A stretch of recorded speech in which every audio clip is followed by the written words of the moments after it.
This year, we had the great pleasure of working in academic collaboration with the University of Galway. This partnership provides a tangible demonstration of the collaborative relationship between the Defence Forces and academia and highlights our commitment to lifelong learning. While the review is an Óglaigh na hÉireann publication, we are fortunate to receive papers from the corporate world and also from the world of academia. These submissions bring a wider, more diverse perspective to the subject matter and greatly enhance the publication. To all our contributors, a sincere thank you for your generosity in sharing your papers and for the time that took. I would like to congratulate the co-editors of the review, Commandants Shane Quinlan and Stephen Malumphy of the Command and Staff School, and Doctors Brenda Flynn and Lisa Walsh of the University of Galway for their sterling efforts in bringing this year's edition to its readership. You can be justly proud of your efforts and the quality of this year's publication.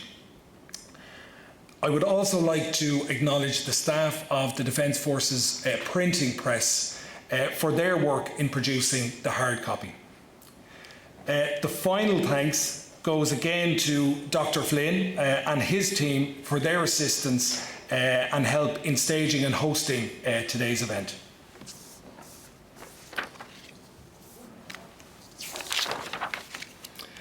In a moment, I will ask Dr. Flynn to speak on behalf of the university.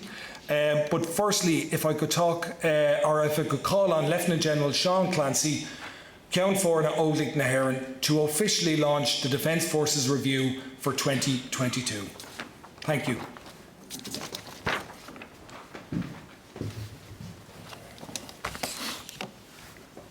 Good morning, Eugene. Good morning, everybody. It's lovely to be here in this wonderful setting. I have to say it's hugely impressive when you walk through the quad of any university, such as we did outside here. It's I don't know, it captures your mind and that cerebral thoughts that you have on a particular day, but it really, I suppose, focuses you, if you like, as universities should do, I guess, and that's its raison d'etre. Lás uachtarán oscail na Gaillimhe agus fearna a chadúil oscail na Gaillimhe agus a ghnúis le chum fíoráilte roimh chuig an ócáid speisialta seo. Bháilim fáilte speisialta a chur ar an síolsta Ambassador Riley Lachnalampi. Írir seo a chur go mór leis an Irish Harna blianta. And Ambassador, if I can say, just as a commentary, your advocacy, your commentary, and your probing, diverse questioning of defence and security in this country since you have arrived as Ambassador is most welcome, and your engagement has been of the highest order and very much welcomed by myself as Chief of Staff, but in the defence community as a whole, and I congratulate you and thank you for that and for your interest in the Defence Forces. Is cúis mór áthas dom é bheith líonann chun an Irish Defence Force Review 2022 a sheoladh, agus ba bháilim chomhairgus a dhéanamh le gach duine roimh buinte chu leis an Irish an Ullshiú go háirithe na scríbhneoirí. In the outset, Vice President of International University of Galway, Professor Becky Way, and the faculty members of University of Galway, can I thank you for facilitating today's event, in particular our colleagues from the Department of Defence that join us today, fellow members of Óglaigh na hÉireann, ladies and gentlemen. It does give me huge pleasure to be here with you today to formally launch our Defence Forces Review of 2022. And if I may, I would like to especially acknowledge and welcome our keynote speaker, as I've just addressed, Ambassador Riley Lachnalampi. We look forward with great interest to your keynote address. The Defence Forces has always prided itself on being a learning organisation, skilled at acquiring, creating and using knowledge to continuously improve and better serve the citizens of this state. and having begun a period of transformation following the Commission's report earlier this year, it is now more important than ever that we support and maintain a culture of respectful, open and informed critique, where we can maximise the internal thinking by challenging ourselves without fear or without favour. In its 20th edition, this academic compilation provides a very vibrant forum for such research and debate, and in the pursuit of that knowledge and that academic rigour that is so important. Since its inception, the review has set out to achieve two overarching objectives: develop and demonstrate the intellectual capability within Óglaigh na hÉireann by encouraging serving and former members to engage in critical thinking and debate. It is also to provide an accurate and deeper understanding of contemporary research, both within and external to Óglaigh na hÉireann, on matters of national and military interest. I'm satisfied and very grateful that this edition has clearly met the objectives set, and I'm delighted that the review continues to maintain the highest standards in the area of defence studies. The review is testament to the Defence Force's commitment to the collaborative academic discourse and discussion. This year, our academic partner in this endeavour has been the University of Galway. The Defence Forces and the University have had a long history of collaboration in the field of education and research, as we know too well, and many of those sitting here today are testimony to that. For over 50 years, the Defence Forces, we have been sending our young officers to this university to undergo various undergraduate programmes. I'm gladdened to see that some of those students are here with us today, and I would like to thank the university for your continuous support throughout this 50 years and for your support of this year's review, and we look forward to this continuing relationship and collaboration into the future. This year's edition of the review is titled, as you can see overhead, The Change of or Continuity, Ireland's Defence Forces in an Era of Unprecedented Conflict and Challenge. It examines the theme of change or continuity for Ireland's Defence Forces and Western militaries more generally, given the scale in particular of the recent conflict in the Ukraine and the salience of the report of the Commission on the Defence Forces. Contributors were invited to explore whether there is now a very strong rationale for fundamental change as regards defence matters, or should we expect little change and that a case can be made for continuity. The edition comprises of 14 papers covering a diverse range of relevant topics that include the implications for national and European defence following the war in Ukraine, defence capability, international humanitarian law enforcement, as well as a paper on the OSCE monitoring mission in Ukraine. Also included are articles that explore the future role of senior enlisted leaders in the Defence Forces, organisational culture, as well as papers that explore the role of the Reserve Defence Forces, which are so vital to our future transformation. As has been the custom over the last number of years, the review also contains the abstracts from the thesis of the MA in Leadership Management and Defence Studies completed by the students of the 4th Command and Staff course. The broad range of material covered within this year's publication is indeed testament to the complex environment within which the defence community operates. The informed and very detailed analysis provided by the contributors plays no small part in preparing the Defence Forces to meet the many and diverse challenges of today's defence and security environment, both at home and abroad. I would like to thank Eugene and our Public Relations branch, and indeed the Defence Forces printing press, which he has already commented on, for their efforts in bringing the review to fruition. This is the group of people that were the heartbeat, if you like, of ensuring that it was compiled, printed and brought to you as a readership. I especially want to acknowledge the work of the review editors, Commandants Shane Quinlan and Stephen Malumphey of the Command and Staff School, and also Dr. Brendan Flynn and Dr. Lisa Walsh of the University of Galway. The quality of this year's publication provides invaluable insights and is a testimony to the power of collaborative endeavours.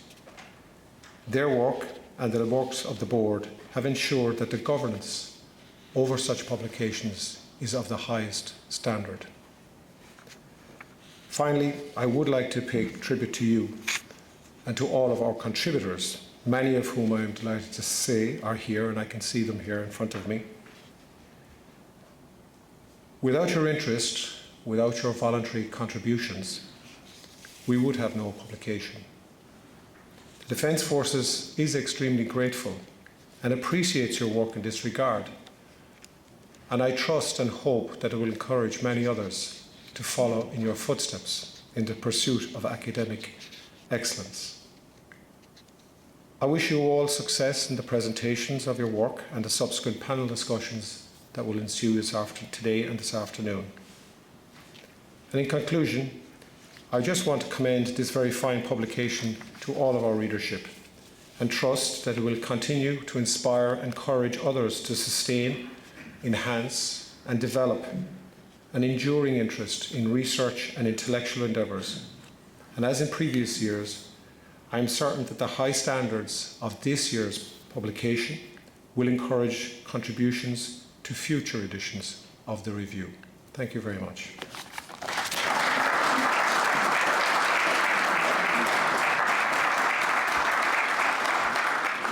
Thank you, sir. If I could call on Dr. Flynn to say a few words on behalf of the university.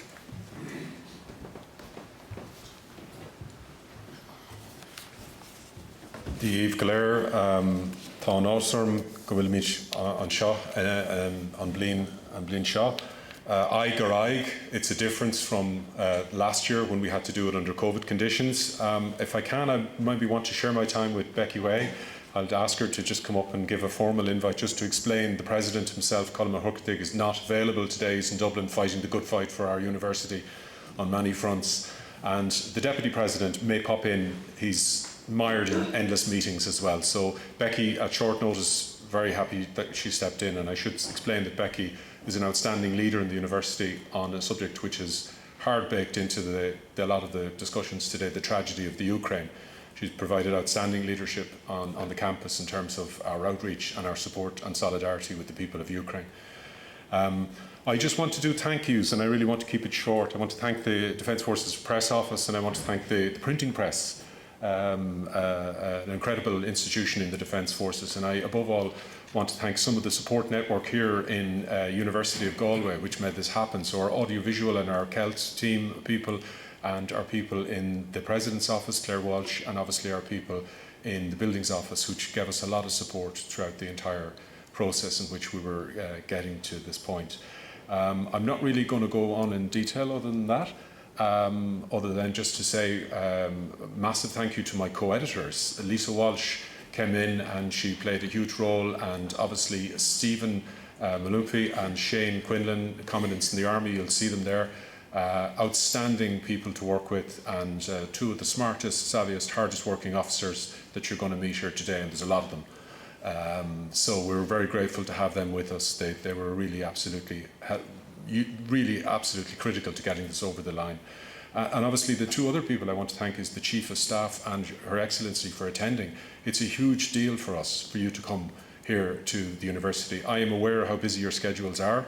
I'm aware, Chief of Staff, how busy your schedule is, how punishing it is. So for you to come here today is a huge honour to us, and we're really, really personally respectful that you could find the time, both of you, to do that.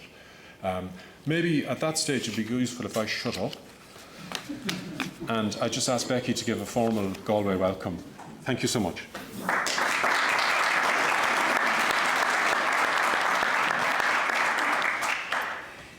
Thank you very much. I didn't know I was going to get a chance to officially say welcome, so you're lucky. It'll be short. But it is a pleasure to welcome you here. And just listening to this discussion about the challenges that you're addressing and the discussions that you're going to have today, it feels important that it's here in a place of learning, in a place of debate and reflection, and a safe place to challenge our existing assumptions and to think about how we move forward into the future. So you're sitting in a building that was initially opened in 1845, so is now over 175 years old, as is our university. And when it was built, it was the only thing in the landscape, so it must have stood out like a beacon for knowledge and learning. And over time, the university has grown. We now have over 20,000 students, nearly 3,000 staff, and we hope that we're an even bigger, brighter, shining beacon of learning, research, knowledge, debate, discussion, and moving forward. So my role is as Vice President International, and one of the things that it's easy to forget when you sit in an amazing building that's rooted in history is that as a university, our ambition globally is enormous. We're really working on reaching out into the world, building our reputation in the world and welcoming the world into this university. So I think that being able to host discussions like this, being able to be a forum where we're able to safely discuss the really unprecedented and difficult challenges that we're all facing, and to understand and recognise that each of us is making contributions to dealing with this and to planning for a better, safer, stronger future is wonderful. So an enormous welcome to you. I wish you a fantastic day, conversation. My congratulations on the publication of the review. And thank you very much for giving me a moment to welcome you.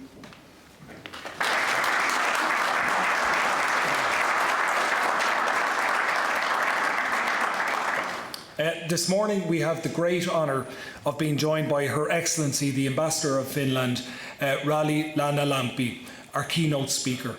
A graduate of Turku, Saarland and Notre Dame universities, the Ambassador was appointed to Ireland in 2019. Ambassador Lannalampi has worked internationally in several roles and has extensive knowledge and experience of foreign and security policy matters. Included in these roles was Policy Coordinator for the Secretary General of the OECD and a member of Harry Halker's cabinet during the presidency of the General Assembly of the United Nations. More recently, and prior to her current role, the Ambassador served as Chief of Cabinet for the Finnish Minister for Foreign Affairs, Timo Soini. You are most welcome this morning, and if I could invite you forward for your keynote address. Thank you, Ambassador.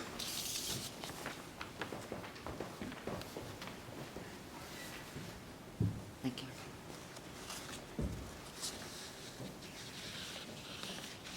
So, good morning, everybody.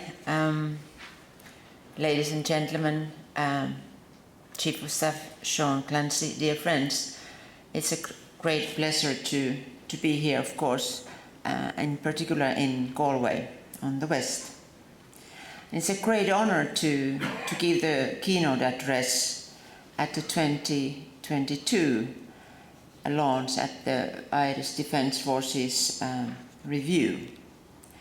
Once again, the review discusses and analyzes different aspects of security and gives a good overview of the topical issues.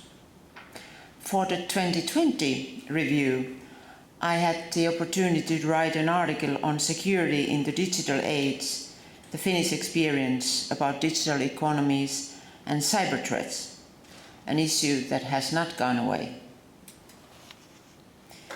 This year, the publications such as the review are particularly important to facilitate and underpin the public discussion on security. We need more information and diverse analyses. I commend the authors and the editors for a timely and thought-provoking publication. Yesterday, we celebrated the Finnish independence, 105 years. a celebration always very important for the Finns. And this year, the independence has regained its original value in people's mind, I believe, around Europe, but in particular in Finland. Russia's illegal war against Ukraine reminds us Finns of our own history and our fight for independence. On the 30th of November 1939, the Soviet Union attacked Finland, claiming dishonestly that we had provoked them. Finland resisted for 3 months with little outside help. The spirit of winter war was born, though. Now we must make sure that Ukraine finishes the fight against Russia, defending their independence and more generally the democratic world order. The 6th of December is a significant date also for Ireland. The constitution of the Free State was approved and the state was born 100 years ago. Finland and Ireland share many similarities in history and building their nationhood. As the global security environment changes and our common values are increasingly challenged, partnerships based on trust, such as between our two countries, matter more and more. Many of the challenges that our two countries have faced during the last 100 years have been transnational in nature. One important fact is that Ireland and Finland are the only two countries that were born during the First World War or after that remained democracies throughout the 20th century. It shows the resolve of our people to democracy, a great asset for present times, and that is an asset that we need to cherish and protect. This year, Finland and Ireland are also celebrating 60 years of diplomatic relations. However, our paths have crossed before, be it a Finn taking part in the Easter Rising in 1916, or a man called Peter de Lacy from Limerick fighting as a commander in the Russian army under Tsarina Elizabeth, taking part in the capitulation of Helsinki 1742 against the Swedes. The themes for the 60 years diplomatic celebrations are peace, nature and culture, all issues of shared interest and importance. We have a long, successful partnership in global peacekeeping, and many of you have been partnering with your Finnish colleagues in many fields, defending the global peace. And I believe this comes from our own histories, including the civil wars, that we know that it takes a long time to fight for your independence, but even more so to keep it. So working together for international peace has been self-evident. Ladies and gentlemen, the Finnish President Niinistö has reminded us that we are living dangerous times in Europe. Russia, a permanent member of the UN Security Council, is waging a brutal war of aggression against Ukraine, a sovereign country. Russia disregards and violates international law. It is talking increasingly loosely about the use of nuclear weapons. In violation of international law, it arranged sham elections and referendums in areas it has occupied from its neighbor, and now claims that these parts of Ukraine are part of Russian Federation. The impact of this new reality are not limited to Ukraine. Russia's war has extensive and long-term implications in Europe, Finland and Ireland included. Thus, Focusing on threats and risks is understandable and necessary. We need to be alert in identifying potential threats, even those that seem very unlikely. However, threat identification must be a tool, not an end in itself. Overemphasizing threats will only lead us doing the work of our opponents. Fueling uncertainty will not increase our security. But the facts need to be told. Russia's war of aggression in Ukraine has forced us to adapt to a new reality. The energy crisis, the food crisis, and rising inflations are all of Russia's making. It is important to remember that in supporting Ukraine, we stand for the UN Charter that guarantees every nation in its territorial integrity and right of self-determination. Russia is using its energy as a weapon in the hope that our resilience would break and that Western unity would begin to crack and our support to Ukraine to falter. In the coming months, our resilience will be tested also in our societies. However, our hardships are relative compared to the Ukrainians, who are fighting for their survival and bearing the human cost. Putin believes that we in the West do not have the strength to face up to consequences of the war in our societies. We should not and must not allow his beliefs to come true. Putin's victory would be a bad precedent for other potential aggressors. Maintaining our unity, maintaining our resilience, we will require constant efforts from every one of us. We must be ready for hard choices. Whatever Russia does next, unity will be our response. There will eventually be a time for peace. Finland's position is clear.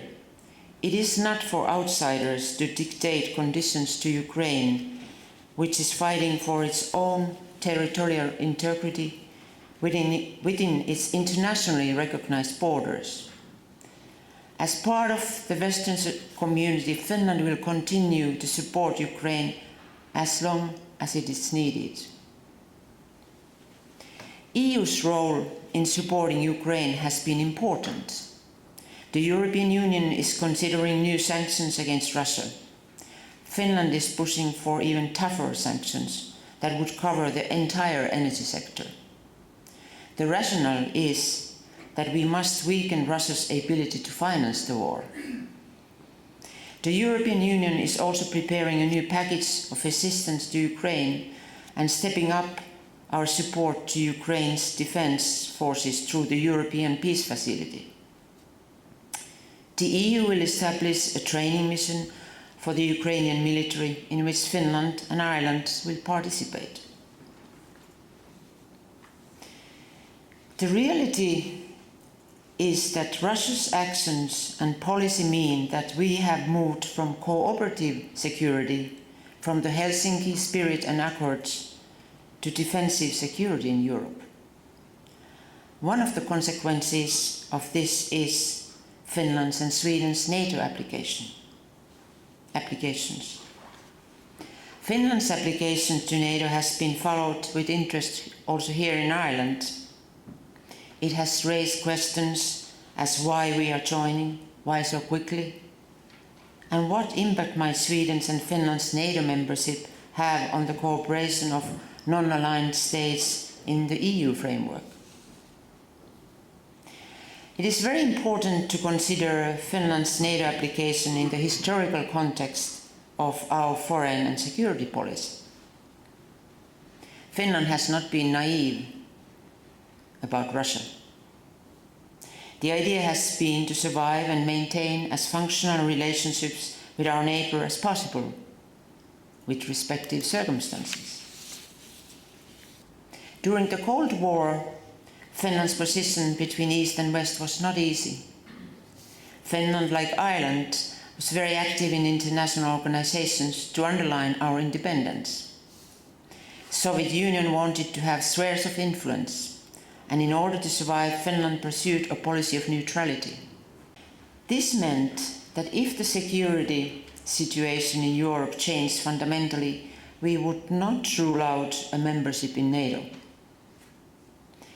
Maintaining national room to maneuver and freedom of choice has been and is the foundation of Finland's foreign security and defense policy. The Finns want to decide about their matters in security. After Russia's attack against Ukraine, Finns understood that the situation in Europe had changed fundamentally. Russia, once again, wanted spheres of influence.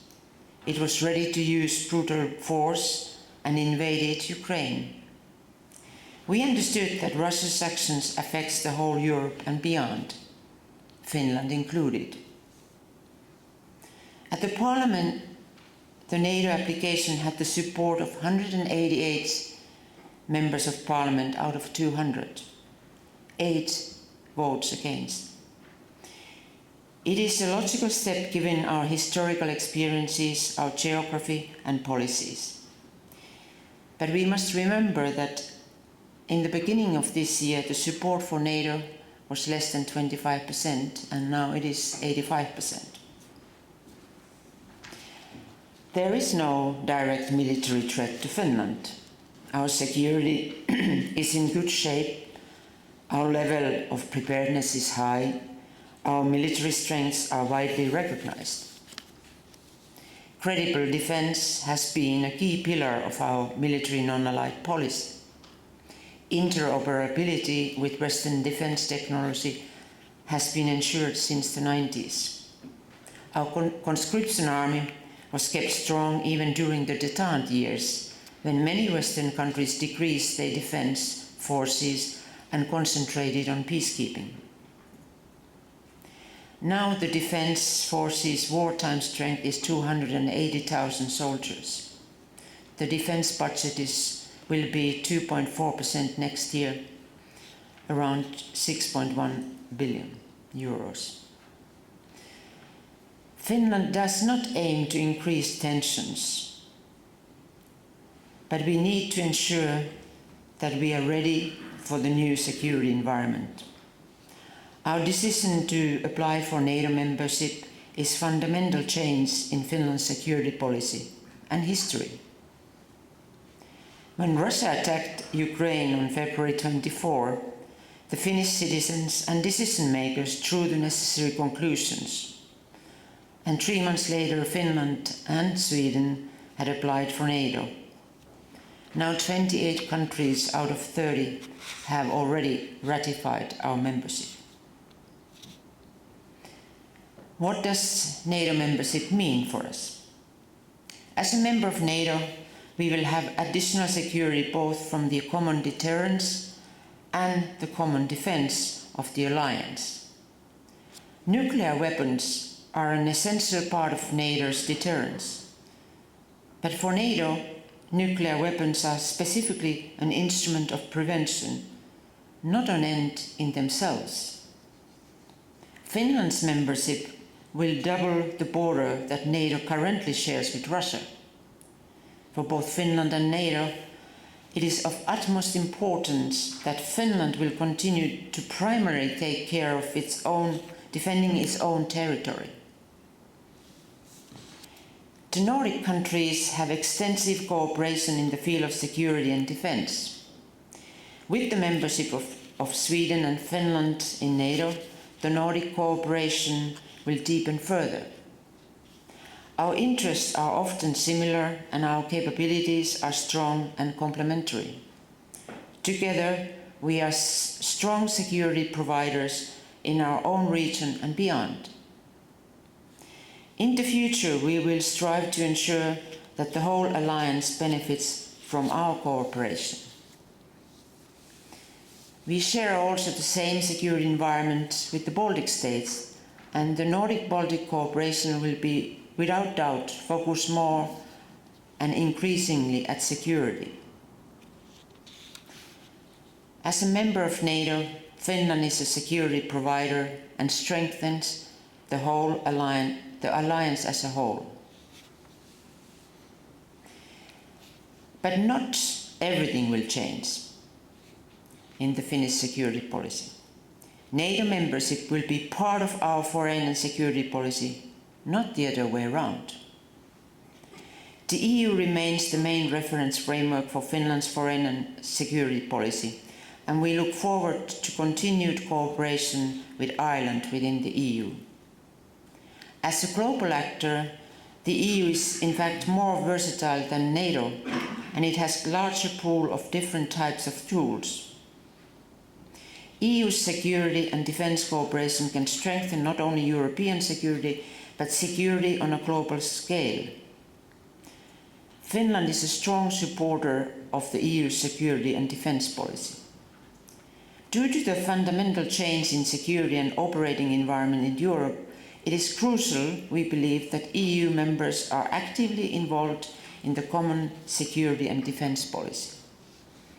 The EU needs to be able to respond rapidly and independently. EU member states are investing in their defence more than ever after the end of the Cold War. This creates new opportunities for security and defence cooperation that should be taken advantage of. But hard security is not enough to address today's complex crises.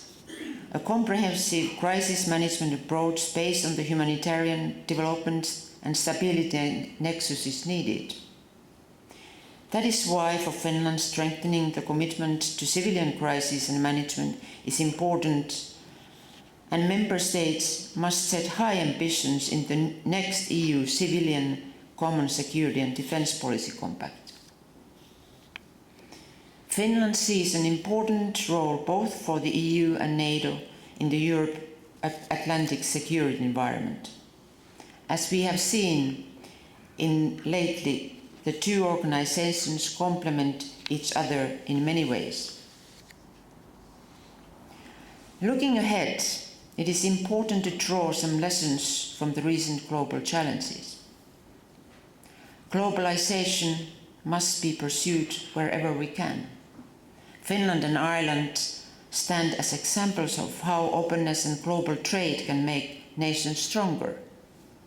However, increasingly critical areas from medical equipment to new technologies to energy, our societies have become dependent on cooperation with regimes that do not share our common values. And dependencies could become weaknesses in areas that we have not envisaged, let alone wished for. As digitalization, including artificial intelligence, quantum computing, becomes even more important part of our basic services, we must be able to trust technology. Therefore, Europe needs to build strategic autonomy in key sectors with its trusted partners. It is not about building walls, rather, it is seeking reliable solutions together. European strategic autonomy is as much about building resilience, deepening European integration, and taking strategic responsibility for Europe as it is about being a good partner. Cooperation among progressive democracies such as Ireland and Finland and enhancing transatlantic cooperation is more important than ever. We need to defend our common values, universal human rights, and democracy with determination. Finland will continue to advance further our bilateral and multilateral partnerships in Europe, including with Ireland and across the Atlantic. Ladies and gentlemen, in the new European security environment, as open and highly digitalized economies, Ireland and Finland share many of the same threats, including cyber and hybrid influencing. Sharing our national experiences and continuing dialogue for collaboration to tackle the challenges is useful and of mutual benefit. For our countries, it is important that the multilateral system and the rules-based international order are not undermined. The demand for global solution is becoming more urgent. At times like these, we need more diplomacy, not less.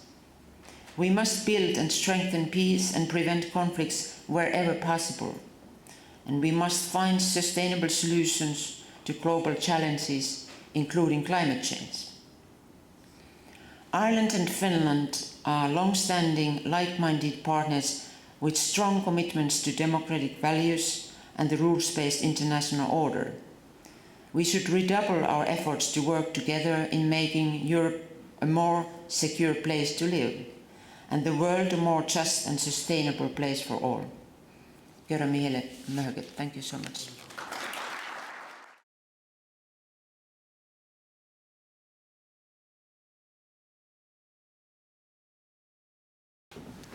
So good afternoon, everybody, and it's a pleasure to be here.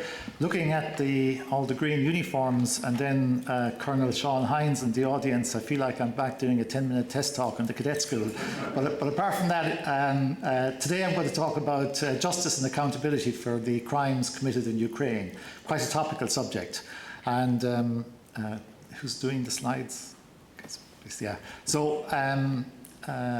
The Taoiseach has described the war as a brutal war of aggression and reflecting a violation of the UN Charter, and that has led to many atrocities being committed and other violations of international humanitarian law. And if anything that this conflict has taught us is the importance of the rule of law, the importance of the rule of law at an international level, and the importance of accountability at every level.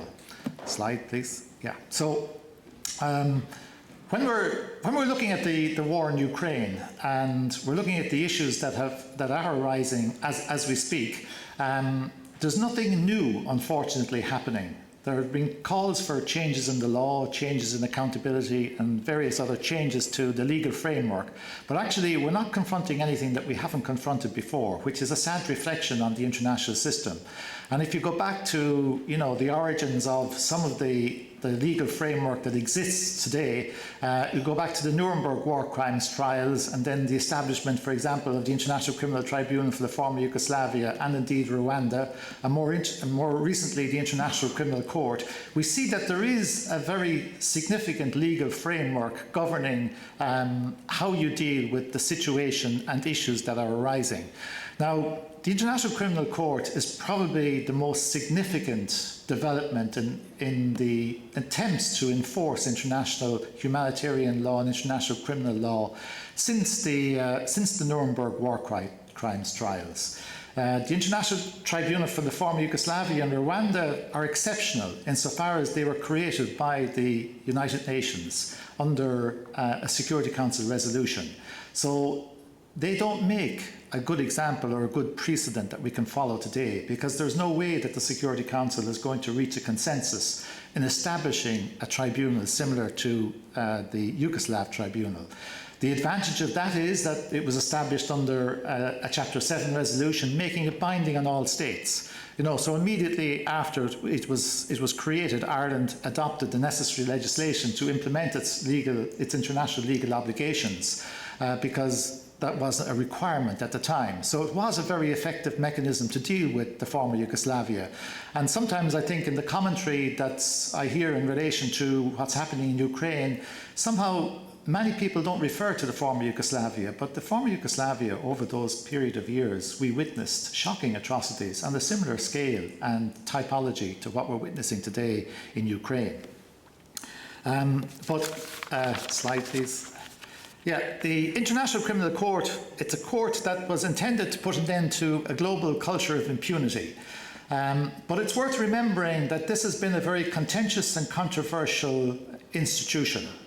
It has been opposed and was opposed by the United States, Russia, no surprises there, China, India, Israel, and others. And though Israel is an outlier in terms of the size of those particular states, it's a really important military and political player in the Middle East. So I think it was important to cite it there because of its involvement in conflicts over the past decades. So it's not straightforward. You know, the issues, let me be clear, the issues in relation to Russian aggression, to me, are pretty black and white. But the context of what led to that is not at all so straightforward, despite the narrative you might read continuously. And it's a lot more complex than people that many states would like us to believe and accept. In the context of the International Criminal Court, one of the really important institutions or offices within the court is that of the prosecutor, who is an independent operator. He or she has a great degree of discretion and authority to act on their own initiative, and that frightened the major states. And I would suggest that some of the issues today in regards to accountability for Russia in Ukraine also concern some of the major players, because they're quite aware that those very systems that we may hold Russian generals and the Kremlin accountable could well be turned on them. And that is at the heart of this issue of accountability. And one of the big weaknesses that I would say is with regard to international criminal justice is the selective nature with which we invoke these provisions to go after certain individuals, and yet we ignore what's happening in many other parts of the world. So,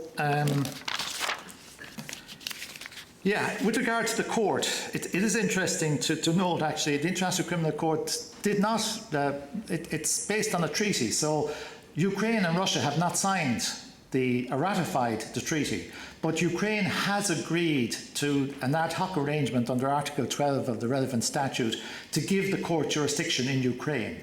So that means that any crime that's committed in the territory of Ukraine, war crime or genocide or crimes against humanity, that individuals from Russia or elsewhere in the world may be held accountable. And that's an important legal and political fact. And Ireland, along with 42 other states, referred the situation in Ukraine to the International Criminal Court for investigation, thereby giving it jurisdiction and making it a major player. The slide, please. So here are the crimes that come within the jurisdiction of the court, and obviously genocide, crimes against humanity, and of course war crimes. What are war crimes? Well, I'll come back to that in a moment, but I want to focus on the crime of aggression, which since 2018 may be prosecuted and investigated by the International Criminal Court. However, in the case of Ukraine, the court does not have jurisdiction, and it's not going to be given jurisdiction. Because to get jurisdiction, you'd have to again have a consensus within the Security Council, and Russia or Ukraine would have to agree to it, and there'd have to be special mechanisms to circumvent the current obstacles that exist. There are significant legal obstacles to prosecuting the crime of aggression currently in Ukraine. But it's not beyond the bounds of possibility. And one of the suggestions recently made by Ursula von der Leyen was a special tribunal. Now, that was announced as if it was something new, but actually the European Parliament passed a resolution months ago making a similar suggestion. The Ukrainians have been proposing something on this lines for months also. But these are the crimes that come within the jurisdiction of the court, and I'm focusing on war crimes, but it is important. I would suggest that there is ample evidence of crimes against humanity being committed in Ukraine at present. A crime against humanity is essentially the deliberate targeting of civilians in a systematic or widespread manner. And often it overlaps with war crimes, and in fact, many of the incidents that we know that are happening in Ukraine may well constitute a war crime, a crime against aggression, and potentially genocide. I'm a little sceptical of the crime of genocide being applicable in the instance of Ukraine. It's a very high threshold of proof. It makes good politics and gets the headlines to say that there is genocide, but maybe it's not necessarily reflected in the facts and the legal realities. So, next slide, please. So codification of war crimes began with the UN Commission for the Investigation of War Crimes after the Second World War, and then in the last couple of decades, in fact since I began teaching the subject, there's been very significant development of international humanitarian law, especially since the Bosnia-Herzegovina conflict, because one of the great benefits and contributions that the Yugoslav Tribunal has made to international humanitarian law and international law generally is the very significant progressive development of many of the issues that we're now talking about. And that's by the case law and precedent set by the court. Slide, please. So back then to the issue of crimes against peace and the crime of aggression and war crimes. Should we go after Putin for the crime of aggression? Should we go after Lukashenko in Belarus? Should we go after other of the individuals that are supporting President Putin and are part of the general Kremlin governance? The answer to that is yes, but there are major questions that arise as a consequence of it, and let's look at those. Well, I'm quoting now from the Nuremberg Tribunal with regard to the crime against peace, and which was the embryo for what we now call the crime of aggression. Clearly, what the Russians have done is a violation of the UN Charter and the use of force and international law, and that's pretty much irrefutable. But as I said, the broader context of what created this situation and what led to it was much slower and much more complex than a simple "the Russians are all wrong." I'm not an apologist for Russia. Do not get me wrong. But we owe it to ourselves and we owe it to the world in which we inhabit that we analyse these things very carefully and we look at how they came about and what were the factors that led to the situation that we're in today and how do we manage to get ourselves out of this. And this is where I think that accountability for crime of aggression is central. Though it will be going after Putin and others for the crime of aggression will be an obstacle to achieving a short-term peace and bringing about a ceasefire and an end to the current conflict, I believe in the long run that it is the right thing to do. And I don't say that easily because I appreciate the suffering of the people in Ukraine and the broader consequences. I listen to what the Ukrainians themselves say, that they don't want to compromise, but we cannot. Part of the reason that we're in this situation is that we did not go after leaders. We did not go after Putin before for Crimea. We did not go after Putin before for what happened in Syria. And we let other world leaders similarly off the hook because it was politically convenient to do so. In the long run, what happens is the leopard does not change his or her spots and they come back again, and we're creating a situation where we're essentially saying there's a green light for this type of international behaviour. And in the long run, humanity and the state system suffers. Slide, please. So, crimes against humanity and peace, well, Hitler, sorry, I was going to quote something here, that Hitler could not make aggressive war by himself. He had to have the cooperation of statesmen, military leaders, diplomats and businessmen. When they, with knowledge of his aims, gave him their cooperation, they made themselves party to the plan he had initiated. And essentially, when you're going after individuals for the crime of aggression, you're going after the very senior individuals. You're going after the generals, if that's appropriate.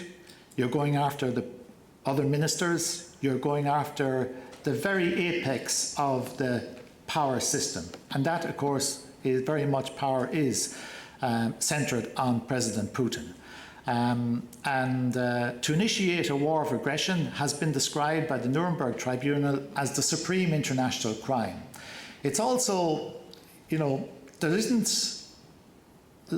a simple answer to this. There isn't a simple mechanism for accountability. It will take time. It will take resources.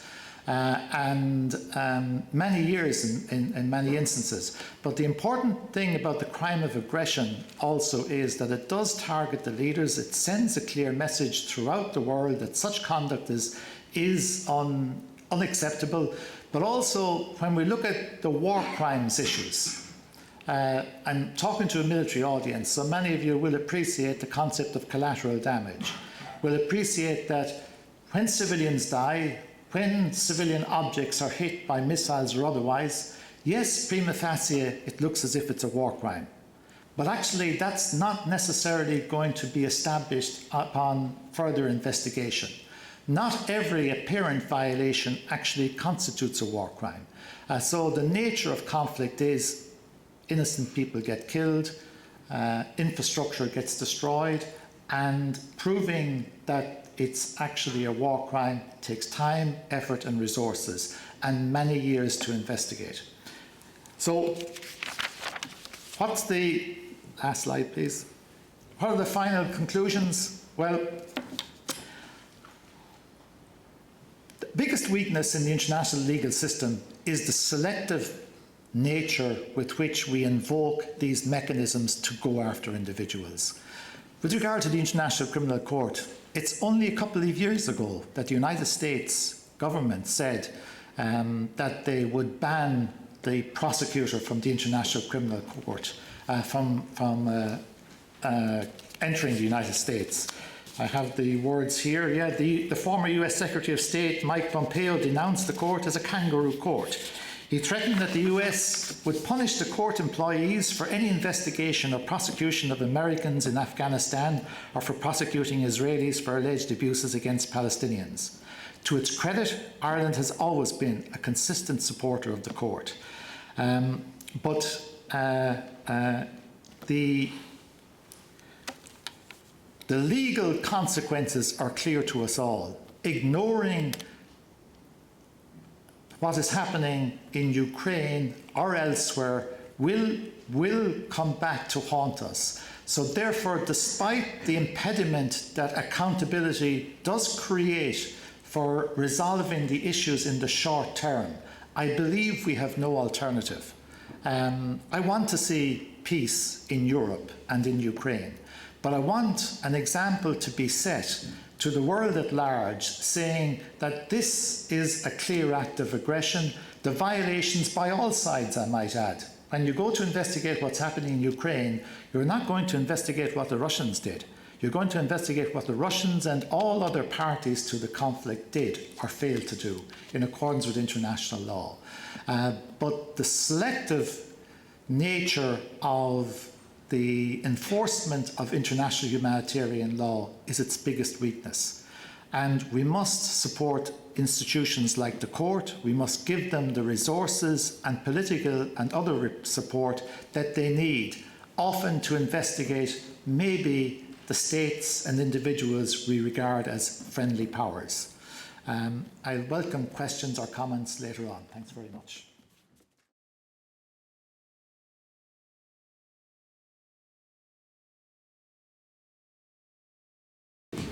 Okay, sirs, ladies and gentlemen, it's a real privilege to be here in NUI Galway, or University of Galway as it is now, to present on my paper, which is A Change for the Defence Forces, an approach to working time directive implementation using John P. Cotter's 8-step change model. I'd just like to very, very quickly echo the thanks and the praise for the Defence Forces Public Relations branch, but in particular Drs. Brendan and Lisa, as well as Shane and Stephen. Brendan, I know why you're the head of discipline. I really needed it, so we got through it together. So basically, the abstract for this was basically examining the approach to implementation of the Working Time Directive in the Defence Forces, drawing on, like I said, Cotter's 8-step change model, which would involve the adoption of influencing and persuasion techniques by the new Defence Forces Change Leadership Team, which will be appointed soon, to enable successful implementation. And we argue that the Working Time Directive is an opportunity to improve work-life balance and morale in the Defence Forces, and therefore positively affect retention. So what's the background? We know all about the report of the Commission on the Defence Forces published in February 2022, which identified an urgent requirement to transformational change to modernise our organisational culture, human resource strategy and practices, and to place people at the centre of the organisation. So the Commission recommended the implementation of a comprehensive approach to strategic HRM, with the establishment of a strategic HR change leadership team to be led by an externally recruited head of transformation, who would support the Chief of Staff or Chief of Defence, as he or she will be, directly with the transformation of the Defence Forces, and described by the Commission as urgent and critical. But as an achievable retention and productivity measure, the Commission also recommended the expeditious removal of the blanket exclusion of the DF from the Organisation of Working Time Act, subject to the application of certain justifiable derogations permitted by the Working Time Directive. And just only this week, the Defence Forces Head of Transformation at Assistant Secretary level was advertised with a closing date of Thursday the 5th of January, and there may be even some people in this room who are dusting down their CVs for that job. The report of the Commission on the Defence Forces recommended that all routine activities of the Defence Forces, both operational and non-operational, should be subject to the directive, in line with best international practice identified in other armed forces and similar arrangements in Garda Síochána. And further exemptions from the directive should only be granted for exceptional events, those which are inherently unpredictable, or extraordinary events, unpredictable but rare and impactful in scale or consequence. It acknowledged that implementation is a significant piece of work, but should result in the expeditious removal of the blanket exclusion and the Defence Forces being brought within the parameters of the Act. And in response to European case law and advocacy efforts, the Irish official position had shifted over time with an acceptance that the directive applies to the military, but that this requires, really important elaboration in the form of specific regulations which amend the legal situation. But the bottom line is that government has committed, happily, to amending the Organisation of Working Time Act and implementing the Working Time Directive in the Defence Forces. Just a whistle-stop guide of what the Working Time Directive means for Defence Forces personnel and for anybody who is encompassed by its health and safety provisions. Average working hours, minimum daily rest, minimum weekly rest, and the use of a 17-week reference period, which obviously can be extended for operational reasons, but only by collective agreement. And the pathways to implement the Working Time Directive, what are they? So the recommendations of the Commission and the Government's commitment aforementioned to discussion and consultation is hugely welcome, and it echoes an observation repeatedly stressed by Euromil, which is the European Organisation of Military Associations, reflecting on the wider European perspective, which has noted the importance of regular communication channels with social partners as central to the successful implementation. So we need to link the transformational change management agenda identified in the Commission on the Defence Forces report with the pressing urgency of producing legally solid regulations which fairly draw the line between those duties which fall under the application of the directive and those that do not.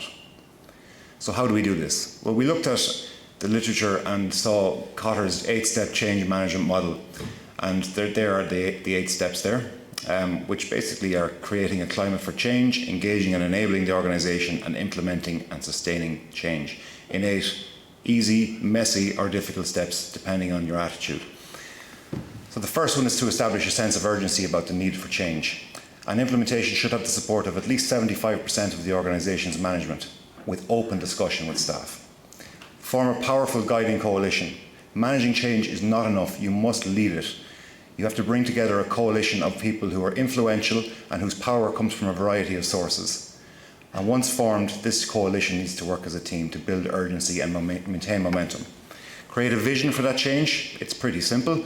A clear vision can help everyone understand why you're asking them to do what you are asking them to do, and determine the values that are central to this change, creating a strategy to execute that vision. Be able to explain it to anybody in 5 minutes or less. And communicate that vision. So important.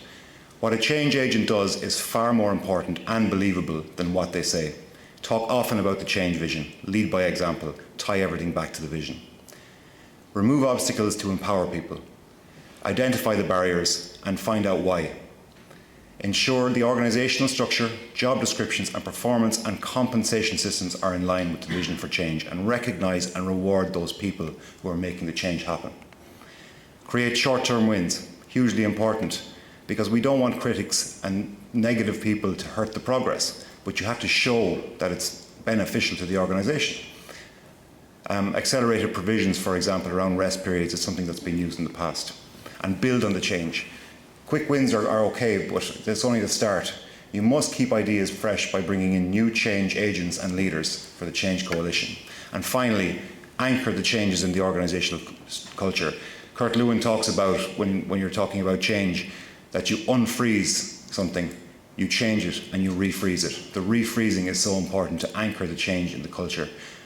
Make sure the values behind the vision must show in the day-to-day work, and it's crucial that our leadership continues to support the change. But there's also persuasion and influencing strategies required for the strategic HR change leadership team. And it will be necessary for them to explore the perceived risks posed by the directive, because some people have identified them, to the operational capability of the Defence Forces and devise ways to mitigate these risks. Congress said effective persuasion involves 4 distinct and essential steps, which are establishing credibility, framing for common ground, providing evidence, and connecting emotionally with the change recipients. So credibility comes from high levels of expertise and strong relationships. How will others perceive the strategic HR change leadership team knowledge, track record, and history of leading change? They must have a huge breadth of knowledge. Framing for common ground, you must reposition the goals in a way that identifies common ground with those we intend to persuade. Personnel have to want to make the change and have to understand the mutual benefits. Evidence is hugely important, meaningful and vivid examples of success. We all know that the rate of decline in Defence Forces strength is concerning, and while the Commission's report has happily referenced and reinforced the case for additional resources to implement retention and well-being, these have to be supported by providing relevant, practical examples that we can all relate to, and connect emotionally with your audience. Matching the emotions of their persuasion efforts with Defence Forces members' feelings or expectations and their lived experience makes it much easier. Finally, on the list side, sources of influence. Grenny, Maxfield and Schimberg describe 6 of them, and I'm going to fly through them very quickly. First, link to mission and values. Help the stakeholders connect the changes to their deeply held values. Overinvest in skill building. A robust training initiative is at the heart of almost all successful strategies. We're talking here about the likes of tabletop exercises, which test whether missions can be achieved under limitations. These build confidence and experience, as well as acceptance. And harness peer pressure. Gain substantial support and involvement of enough opinion leaders throughout the organisation so that the credibility of the effort is unquestioned. Create social support. Encourage a just culture of psychological safety. You can make mistakes as long as you learn from them. Ensure those social supports are in place. Align rewards and ensure accountability. People need incentives. We're human beings. Compensatory time off, adequate rest breaks, better work-life balance, family-friendly work practices. Make sure there are clear and appropriate accountability structures and procedures to support implementation. And change the diet, change the environment. Does our environment facilitate change? Is there the software package in place? Is the information good enough? Do we have the policies in place? Do we have the work processes? And provide regular, precise and meaningful feedback to those people at all levels of management and all levels of the organisation regarding the success of the change efforts. Just to reflect on the nature of military service and the fact that military personnel are quite sought after, we know this in public and private sector.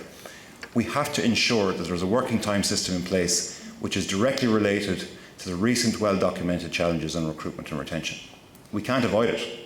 Fixing the first issue is hugely linked to the second, and offering military personnel at all ranks as fair and reasonable a work-life balance as possible should be seen as a priority in this organisation. The directive itself states the improvement of worker safety, hygiene and health at work is an objective which should not be subordinated to purely economic considerations.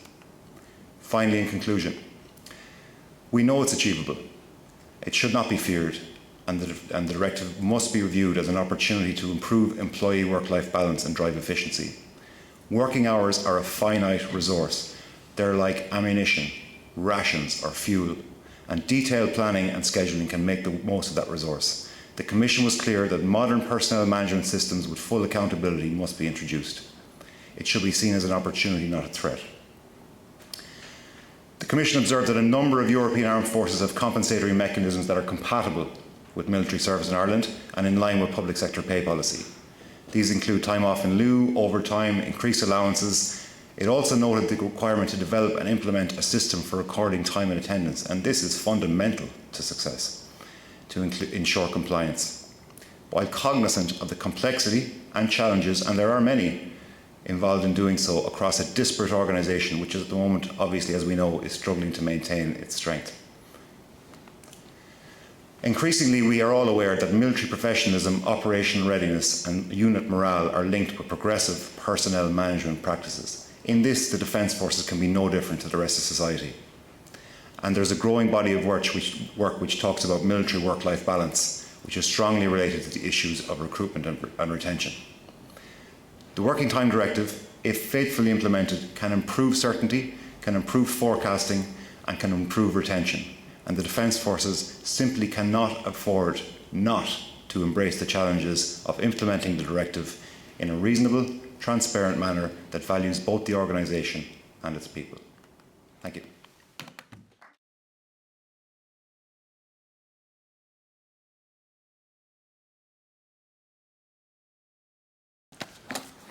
Thank you very much. Sirs, ma'ams, ladies and gentlemen, my name is Captain Brian Clark. I'm an indirect fires instructor in the Irish Defence Forces Artillery School. What I'm going to talk to you today about is my article, Artillery and Fire Support in the Defence Forces of the Future.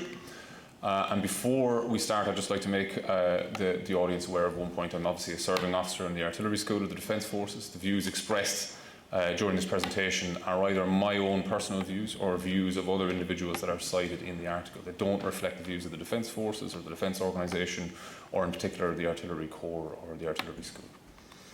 So, to start off, I want to talk briefly about the role of modern artillery. There's a number of roles you can see on the slides there. Artillery, in the modern context, in the modern armed forces, is for indirect fire support, ground-based air defence for point security, counter UAV air defence, surveillance and target acquisition operations, targeting and battle space management at the unit level, formation level and divisional level, counter battery fires and detection and early warning of enemy fires. But you can see what's highlighted or in bold, I should say, is the roles of artillery that we generally in the Irish Defence Forces and in Ireland, when we hear the term artillery, we associate with artillery.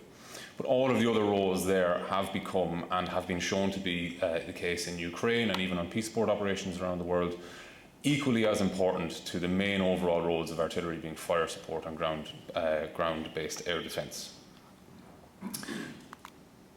The Irish Defence Forces and the Irish Defence Organisation in general is currently embarking on a period of significant change. The Commission on the Defence Forces has called for enhanced firepower for the Army. It has called for 500 strong artillery regiments, or an artillery regiment of 500 strong, to be in line with NATO standards. And the Irish Government has shown clear intentions to deploy the Defence Forces in future on what they refer to as more robust peace support operations. We can see this in our Minister's interaction with the press. We can see it in submissions that have been made to the Commission on the Defence Forces by other government departments. And it is essentially the direction that we are moving in at the direction of our government. And of course, the government is also increasing defence funding in the future, and the Defence Forces will likely face a very significant period of restructuring in the relatively near future. So it's worth talking about what the realities of this robust peacekeeping and robust peace enforcement actually is. The Minister's interactions with the press indicates that he has an interest in the Defence Forces serving in the Sahel region, in Africa again. And when we look at the nature of the missions there, we see how robust these type of operations are. Looking at some of the missions in the area, MINUSMA in Mali has lost 275 peacekeepers to date. MONUSCO has lost 230. MINUSFA in Abia has lost 49, and UNMISS in South Sudan has lost 103, and all of these casualties have occurred in approximately a one-decade period. And one of the leading causes of deaths on these missions, alongside the IED threat and small arms fire, is indirect fire and the proliferation and available of indirect fire weapon systems in non-conventional groups in these areas. To bring a bit of contrast to these figures and why they're important to us, the total Irish Defence Forces fatalities since 1960 on peace support operations is 87. So the stark contrast in the kind of operations that we are engaging at the moment in comparison to these types of missions is worthy of note when we're talking about the future of the Defence Forces and what kind of firepower and force protection capabilities we need to have. So, the key capabilities of what a modern Armed Forces artillery corps should have and what they generally look like is capabilities such as mobile long-range fire support, close support, so artillery in action with the infantry at the infantry battalion level, targeting and battlefield management, as I mentioned, at the unit, formation and divisional level, early detection in the form of radar and other systems to detect when indirect fire actions are occurring and when indirect fire may be received, counter-battery actions, defence against UAVs and aerial threats, and of course surveillance and target acquisition through mobile platforms, UAVs, and of course the traditional way of STA, boots on the ground, soldiers on the ground in an STA role alongside the infantry. And of course, with all of these capabilities comes a line infantry capability as well, as in most armed forces, artillery gunners are generally infantry trained soldiers also. So to talk about the kind of systems and the future of these systems and the future of these capabilities, what you see on the left on the slide as you're looking is the Irish Defence Forces Giraffe Mark IV air defence radar system. And on the right is the Australian Defence Forces ANTPQ counter mortar and artillery fire radar. So the system on the right is generally employed by artillery troops in modern armed forces to detect when indirect fire is about to be received by friendly forces and can give likely points of impact and likely point of origin to friendly artillery in order to engage those aggressors. And on the left, the system is used for air defence. These are traditionally very expensive systems, usually traditionally thought to be exclusive systems that have two separate roles. However, when we look at developments in the last 10 years in artillery radar systems, we can see an example here. This is a Giraffe 4A manufactured by Saab. The system you see on the truck is, in terms of range, is twice as capable as both of the previous systems. It is cheaper than both of them combined, and it's able to be mounted on one particular vehicle, and it's far more mobile. Similarly, when we speak about long-range artillery, and we think about artillery at the brigade level and not just at battalion level, we think of systems like this in the picture, which is the Panzerhaubitze 2000 from Germany. Now, to use extremely oversimplified terms, it looks to us like, to the average individual, a heavy artillery gun mounted on a tank chassis, when in actuality, the future of artillery is in lighter and more mobile systems. In development here in the picture, you can see the exact same gun system mounted on the Panzerhaubitze 2000, which is currently in prototype level development for use on a Boxer APC and hopefully in future usable on other APCs. As well, we see systems like the French Caesar truck-mounted 155mm gun, and this system here, which is the American Hawkeye system, a 105mm gun, very similar to what we use in the Irish Defence Forces, mounted onto a vehicle about the size of an LTV, can be mounted on Humvees and even smaller vehicles. These are dependent on soft recoil systems, which enable these weapon systems to be mounted on lighter vehicles and not mounted on the traditional tank chassis that we associate with artillery, mobile artillery. Also, with the future of heavy mortars being moved away from crew-mounted mortars, we can see similar systems to what you see in the picture here is the Patria Nemo. It is a 120mm heavy mortar system, all self-contained within a small turret, which can be mounted on an armoured personnel vehicle, can be mounted on a container for camp security, can even be mounted on naval vessels. So this is the future of mobile artillery.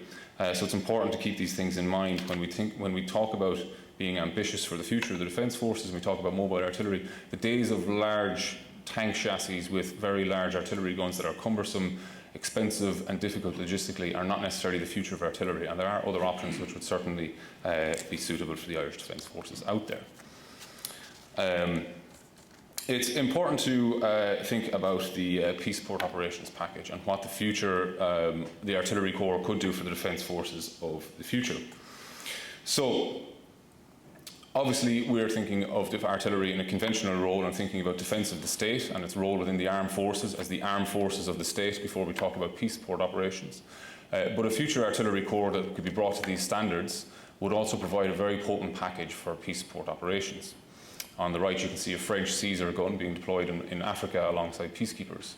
So the capabilities that a modernised artillery corps could bring is it could provide a deployable package, an artillery component within an overseas combined arms unit, or our combined arms infantry battalions as we call them, complete with mobile armoured guns and or mortars, which could provide fire support in a camp security context, but also with patrols on the ground. A surveillance and target acquisition and UAV capability, teams which could provide early detection and monitoring of movement of armed groups in the relative areas. Radar to detect hostile UAVs, drones and other aircraft. Radar to provide early warning for incoming fires and targeting info in order to strike attackers if needs be in a counter-battery sense. Such a capability would provide Irish troops deployed overseas an ability to know when indirect fire is coming their way, rather than a blanket groundhog, as we would call it, not knowing when the fire is coming or where it will come from. Deployable air defence assets could be part of this package, capable of disabling or neutralising aerial threats, as we have seen in Ukraine. The ability to weaponise civilian drones in an improvised way is something that we haven't really seen before in previous conflicts to that level, and it is unfortunately the future of conflict due to the availability of these items. And of course, with all of these systems, this artillery component in a future overseas deployment can of course provide line soldiers for framework operations. Much like how we deploy at the moment in Lebanon and other areas, there is an artillery component, a close support component, heavy mortar platoon within our battalions, but 90% of those soldiers' work is that of the traditional infantry soldier involved in peace support operations on the ground. So, in conclusion, a modernised artillery corps would be capable of a modern and capable artillery corps would make Ireland a partner of choice for multinational operations, which is in line with what our government is trying to achieve. It would allow Ireland the necessary abilities to protect its own troops and local civilians on robust peace support operations, should that need arise. And it would be in line with our government's policy to meet NATO standards and have a combined arms land component. And it would be significantly more cost effective and achievable than previously envisioned and in the past associated with the cost of artillery.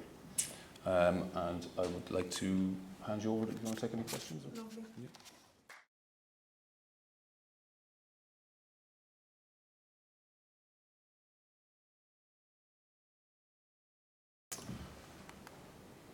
Yeah. Okay, good afternoon. I'm acutely aware that I've pulled the post-lunch slump slot, so I'll do my best to keep this somewhat entertaining. Given that it is a legal consideration, I might struggle with that, but I'll do my best. Lieutenant Commander Shane Mulcahy, I am a staff officer in Naval Headquarters in Cork, and the topic I've written on, it's called All Garden, No Fence, and it's a consideration of the recent Russian military exercises off the Irish coast. And what that really is, that I'm aiming to do is to create a discussion about our maritime jurisdiction, our awareness of our maritime jurisdiction, our functional awareness of how large it is, what it means when we talk about a jurisdiction that we have sovereign rights over, and our physical awareness of that space. And to do it, I use the vehicle of the Russian military exercises that happened in January of this year. So just to put us back into that context, I know it was only 11 months ago, but it was a world ago when it comes to global events. So these are just an example of some of the headlines we were dealing with in Ireland at the time. We had just come out of Omicron. We were into a first easing of the major lockdowns, discussion with regards to the siting of the National Maternity Hospital. And of course the airways were alive with the raging debate that dogs and horses may be banned from blue flag beaches in areas like Kerry. There was discussion at the time about an increased Russian aggression. It was being discussed. It wasn't leading our lives the way it is today, and it hadn't gotten to the point where anybody could really say with credibility where this was going. So it was a topic, but it wasn't a leading one. Then in January, 20th of January, the Russian Defense Minister, Sergei Shoigu, through the Russian news agency TASS, announced these major military exercises. I have some clips from the news piece there, and the one I would draw your attention to is at the bottom. These exercises would encompass seas washing Russia and also world areas of key importance. So they named 5 areas there that were discussed in this headline as world areas of key importance. Within a day it came quite clear just where one of those areas of key world importance was. It was just about 200 kilometres southwest of Cork. So that's the marine notice that was issued in January 2022, describing from the notice to airmen and the notice to mariners where the area was. That's a box described, it's approximately 4,600 square kilometres, and to put some context on that, that's about the size of County Kerry or County Donegal. And that was the exercise area as announced. So what raises a few questions. So the immediate response to this was, well, is this happening in Irish waters? Well, we needed to consider, well, what do we mean when we say Irish waters? What do we define that as? What would a legitimate challenge could be made to these exercises, and if you made it, what would it look like? And then finally dealing with the idea of legality versus reality. What was within a credible space for the Defence Forces to consider in that area? So this idea of Irish waters, and we talk about where it originates from, and a graphic there, we talk about the cannon shot rule, which was this idea originally that Irish waters meant, or national waters were the area that you could effectively assert your sovereignty over and control from ashore. So we developed this idea of the cannon shot rule, equating for a long time, a number of centuries, to in and around 3 nautical miles. And over time, this developed. Technology developed. Ideas of what states felt a need to control developed, and it pushed out to 6, 9, and 12 nautical miles, to the extent then that post-World War II, we had lacked that legal clarity. We really had different states claiming different sovereign rights. And that was addressed finally, it started in the 1950s and finished in 1982 with UNCLOS, the United Nations Convention on the Law of the Sea. And what that did was it really clarified in a kind of a constitutional sense what these rights were, and they delineated a number of legal boundaries of ocean and airspace, from land to baselines, contiguous zones, all the way out into the high seas. Now, they all have different meanings and they're all very important, but none of those lines delineates Irish waters. And that was something that we had to consider was, well, is the measure based on state sovereignty or sovereign rights? And if you look here, you see there on the left, the Irish baselines as they were delineated in 2016. You see straight baselines on the west, south, and north coast, and the low tide mark on the east coast. And then these different zones that are born from it. And which of these zones do we say, well, there's the mark, that red line is Irish waters, or it isn't? And that's a very hard decision to make until you put it into context and actually consider what you mean to describe in the moment when you discuss it. From an operational point of view, as a naval officer, the line is a little bit clearer. There are only 2 zones we're generally concerned with. And that's the areas where we're subject to state sovereignty and we're not.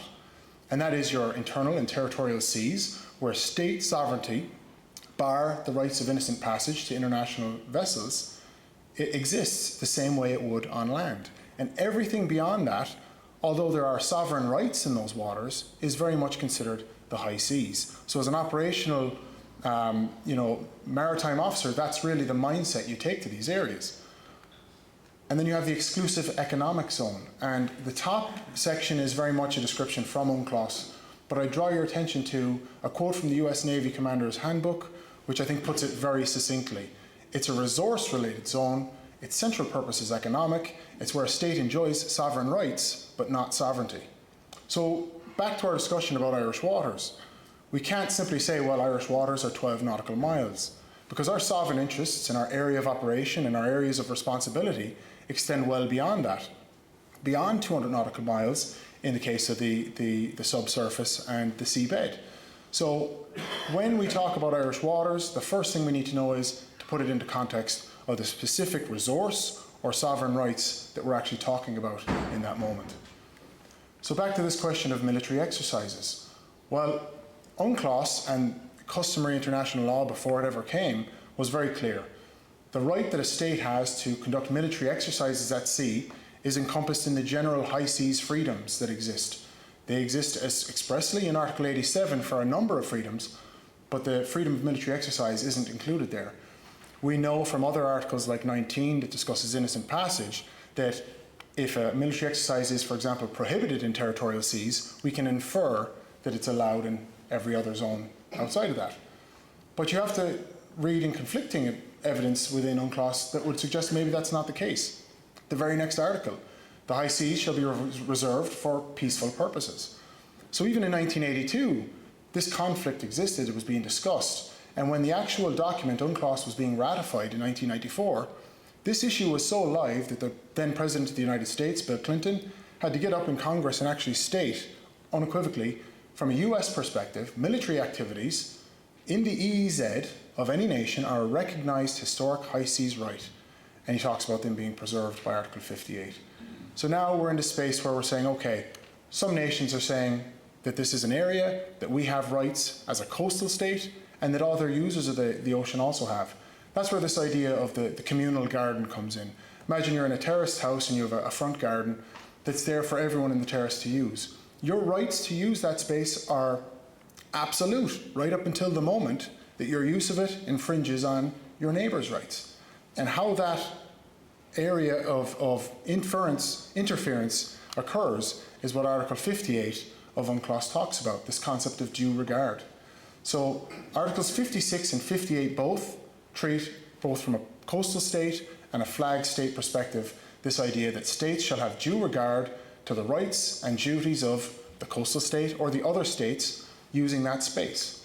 And so this is the measure that we now can step out of the legal kind of overall view and step back into the Russian military exercise and look at what was facing us. So you had an area, and it's 4,600 square kilometres, so that slide is incorrect, looking at an area, approximately 4,600 square kilometres of an area that Ireland claims sovereign rights, not sovereignty, all right? For 5 days, they were going to be disrupting our exclusive fishing rights in that space, and then it's an area that the Russian Navy had a history of local pollution. We look back to 2012, there was a large oil spill during a refuelling exercise that an international tribunal ruled in Ireland's favour and has yet to ever be recompensed. Measure against that as well. Now we're back into kind of late January looking at the, I suppose, the uprising of the Irish fishing community in response to this. They're coming out with facts and figures that matter, especially when we're talking about due regard. They're saying this is an area where 500 million tonnes of blue whiting in that area move up along the coastline. And a great quote at the bottom, we should be entitled to go fishing there, and if we're fishing there, then these boats, these warships, shouldn't be having war games. And in very plain speak, that's the definition of due regard. If it's an area where we had exclusive economic rights that were being infringed, these are mutually exclusive ideas. You either are acting with due regard or you're not. So up to this point, if you were to be looking at this objectively at an international tribunal level, all the pieces are falling together for a very strong case for Ireland to say, no, I think maybe we're on solid footing here.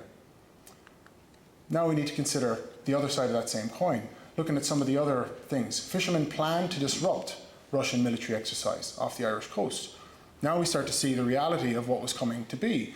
These talks of 60 Irish fishing trawlers, which may or may not have had historic transits or fishing activity in these areas, purposefully putting to sea to disrupt a planned military exercise. Now, due regard now starts to look a little bit shaky here. You have a statement from the Russian embassy, it would be reckless for the fishing organisation to send boats out to intervene with this exercise. And that's purposive language. They knew what they were suggesting here, a sole purpose for that trip. The Taoiseach then talking about these exercises being within the law, and I suppose that's a tacit agreement that the lawfulness of these exercises exists, and now we're sending out vessels that may interfere with that. So now our question of due regard isn't so one-sided. So even up to this point, you had significant conflicting views, even with Irish academics looking at, no, these exercises and everything that's happening is clearly within the confines of international law, and others, equally profound in the space saying, at best, the idea of military exercises is still a legal grey area. So we can't firmly fall on one side or the other. It comes down to the facts at hand. So right up until, I suppose, the start of February, this was aiming to be quite a large build-up with the potential consequence of an international tribunal having to hear which side was correct. Now, as it transpired, all of that was avoided, and wasn't it a great V for victory for Ireland that the Russian embassy invited the fishermen's organisation in, discussed it, made an announcement, and everything was put to bed. We followed with some interesting headlines, victory for the defiant Irish fishermen. We had that they took on the Russian fleet and won, and that they even created a Russian Navy U-turn. And that fed into a very, I suppose, comfortable Irish place We like to support the underdog. We like this idea of defiance in the face of a larger power. Now, let's balance that with, again, the reality of what actually occurred. So that's an image of one of the Russian vessels taken by the 105 Squadron. In the area they said they would exercise, when they said they'd be there, without any naval, fishing vessels nearby. Now, why were the fishing vessels not there? Well, they had been completely placated. So the Russians had effectively neutralized the threat to the exercise as it existed. The cost of that neutralization was an appearance on an international stage of some sort of softness, an image that in January 2022 was not a bad image for them to be fostering at that moment. And what did it cost us? An actual level of cohesiveness at a European defence strategy point of view. Ireland could be seen as a space where this exercise could happen, and the primary negotiator at a national level would be a fishermen's organisation. So my suggestion is that the cost, that this was in fact not a step down, but in fact a hybrid tool that was being used. Add to that, I suppose, legality versus reality. And this is where my article finishes. This concept that any attempt to, I suppose, review in detail these legal considerations is important, but it can't happen in the basis of an absence of, I suppose, strategic national policy in this space, and that can't happen when we don't have the maritime domain awareness and the tools for knowing what's happening off our coast. The reason these exercises were a big deal was because we were told about them. These exercises could be happening today in a space of unawareness, and you won't see that large push at a national level for a grassroots movement against it. And I would kind of use the term that if we continue to focus on national policy about these exercises, about where the Defence Forces can fit into that space, is to focus on the fourth hurdle while we're falling at the first being domain awareness. And so that's where I kind of leave it. I know it's a provocative finish, but maybe after lunch that's not such a bad thing. So I'll hand over and look forward to any questions. Thank you very much.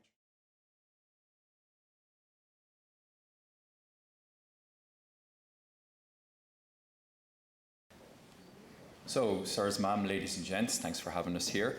I'm going to kick off first. Neil Richardson is my name, and I'm here in my capacity as the full-time General Secretary of RDFRA. I am also a serving reserve officer, but that's not the capacity I'm in here today. Jonathan Carroll behind me is a PhD student, just about to become Dr. Jonathan Carroll with a PhD from Texas A&M University. So John is a former reserve officer, so both of us have experience in this field. So our paper, After the War Ends, initially asked the question, in any hypothetical post-war peacekeeping mission that Ireland may be involved in Ukraine, what, if any, capacity would there be for reserve involvement? And indeed, what would that involvement look like? And also, what willingness would there be out there for reservists to actually engage in such a peacekeeping mission, or indeed in any peacekeeping mission? So it is applicable in a broader sense. To give a bit of context before we jump into the meat and bones, or meat and veg of our presentation, it's to talk about the changes that have taken place in the reserve in the last year. So in the last 90 odd years of the reserve's history, it has primarily been a training for training's sake voluntary organisation, that members' willingness to engage in any form of military activity is totally predicated on the willingness of the individual, so no one can be compelled to turn up for anything. That began to change last year with the introduction of the Defence Amendment Act 2021, which introduced a new category of reserve service known as supplemental military service, whereby reservists can now apply to engage in operational service both domestically and overseas. And that is an absolute sea change in terms of reserve activities, because prior to now, the reserve was only permitted legally in primary legislation to engage in training and not in operational activities. So the sky is the limit now potentially for what the reserve can do. To this end, we asked the question, or our paper focuses on this, we asked 13 questions and received 239 responses from serving members of the reserve, all of which were designed to find out what is out there that the reserve could contribute to an overseas mission, or any overseas mission, and indeed the levels of willingness or ability for reservists to get involved. Before I jump into the results of that survey, which will make up the bulk of our presentation today, for those of you who might not be familiar with the Irish Reserve Defence Forces, it has an overall establishment of 4,000 personnel, broken up 3,800 Army Reserve, 200 Naval Service Reserve. In reality, due to various factors I don't have time to go into, We have an official effective strength of 1,600 personnel, and arguably a real effective strength of around 800 personnel, and that would be a number of individuals who would actively engage in the wide range of RDF activities. Our disposition is nationwide, although most infantry units would be based outside of permanently manned Defence Forces facilities, and most non-infantry units, all other corps of the Army Reserve, will be based in the parent barracks. So to give a very quick example of what would be local to here, 1st Battalion based in Renmore Barracks has a company of reserve in the barracks, another one in a rented outpost in Clifton to the west, and another in an outpost in Ennis to the south. And they would comprise the 1st Battalion's 3 reserve companies. That said, the closest engineering company reserve element, medical company reserve element, CIS reserve element would either be Athlone, Dublin or Cork, despite the fact that we're obviously in a training institution that delivers courses on all of this broad range of topics, and we're about 1 kilometre away from a hospital. So the only thing within a considerable distance from where we are is an infantry unit, arguably not best placed to capture the skills that are potentially out there. Although it didn't matter because, as I said previously, the reserve only existed as training for training's sake. But that has begun to change. You can see there on the screen above my head the answers to the first 3 questions to our survey. So on the left, top left, we asked for years of service, and you can see that the vast majority of respondents came back saying that they had served for more than 20 years in the reserve. And the next largest category are those who had served for less than 5. Now that's sort of a historical legacy of individuals that have stayed with the organisation this long, and indeed the green shoots of new growth. So that's why those 2 categories are most represented. But you can clearly see a healthy proportion of others inside of those category zones. On the right-hand side, rank, and a fairly evenly broken down between officers, privates, either inductees in training or indeed fully trained individuals in the Naval Service Reserve or Army Reserve, and then NCOs making up the single biggest category. The key takeaway from that is we got a good spread of respondents who comprise either private soldiers or equivalent, NCOs and officers. And then the bottom one represents what arm of the service, be it Naval Service Reserve or Army Reserve, the respondents came from, and indeed in the Army Reserve, what corps. Now, it is a disproportionately high number of respondents from the Infantry Corps, primarily because the Infantry Corps makes up 74% of the RDF's establishment. So we have 2,700 appointments for guys in the Infantry Corps and 35 nationwide for people in the Medical Corps. So that is, if we are supposed to be, or if the intent is for the RDF to become a more specialised arm of the Defence Forces and help out with a myriad of specialist skills, 35 appointments within the Medical Corps isn't going to allow that many medical professionals potentially to serve, at least not in the Medical Corps. So that's the breakdown. But one thing to note is that all corps of the Army Reserve are represented in some shape or form. So our respondents were from all across the broad spectrum of service. The next 2 questions we asked, and this was key, willingness to serve overseas in an operational capacity. As in, if what was enacted in the Defence Amendment Act 2021 was put to you, would you willingly put your name forward for consideration for an operational tour overseas? 96% yes, 4% no. And all of the no's came from the infantry, cavalry or artillery corps, which we would argue the PDF has in abundance the skills from those corps. The other corps of the Army Reserve are where potentially specialisation can be brought to bear. But 96% of the 239 respondents, in theory, would be interested in an overseas tour. Able to serve overseas without employment protection, and this is where things start to get tricky, 70% no, 30% yes. And when we delve into the research, and we haven't gone into it just for the sake of time, on the 30% yeses, they're all categorised by either being self-employed, employed by multinationals who have some form of reserve service policy that may be applicable in other states, but perhaps they could piggyback on it here, or indeed individuals who may be currently unemployed. But the vast majority, 70%, could not engage in that overseas service without some form of legal supports to protect their employment while they're gone. And this is my last slide before I hand over to John. Question 6 and 7. We also asked individuals, what were their reasons for joining? Because there is a belief out there, and it is often repeated, that reservists purposefully join the reserve to do something very, very different from their civilian employment, and therefore would a medical professional be happy to be utilised as a medical professional overseas if they've chosen service in the Artillery Corps, and that's their military kick they're getting out of it. Well, interestingly, it came back that only 22% joined to actually bolster their civilian qualifications. Sorry, wrong. 28%, the blue segment of that chart, joined for something different. So only 1/3 of respondents actually said their primary motivator was to do something different from their civilian career, meaning that the vast majority of the rest, either the orange segment who purposefully wanted to bolster their civilian skills, and 50% said neither. They joined because it was the local unit or a friend brought them in, no specific attachment as to what collar badges they were wearing. And we thought that was very interesting again because infantry, cavalry and artillery were the guys who were joining to do something different. And I think it destroys or gets rid of the idea that a reservist would somehow be unhappy if primarily tasked in keeping with their civilian skill sets. And over on the right hand side, question 7, did a respondent's choice of arm, Navy or Army, or Corps reflect their civilian profession? Well, 18% yes, the other 82% said no.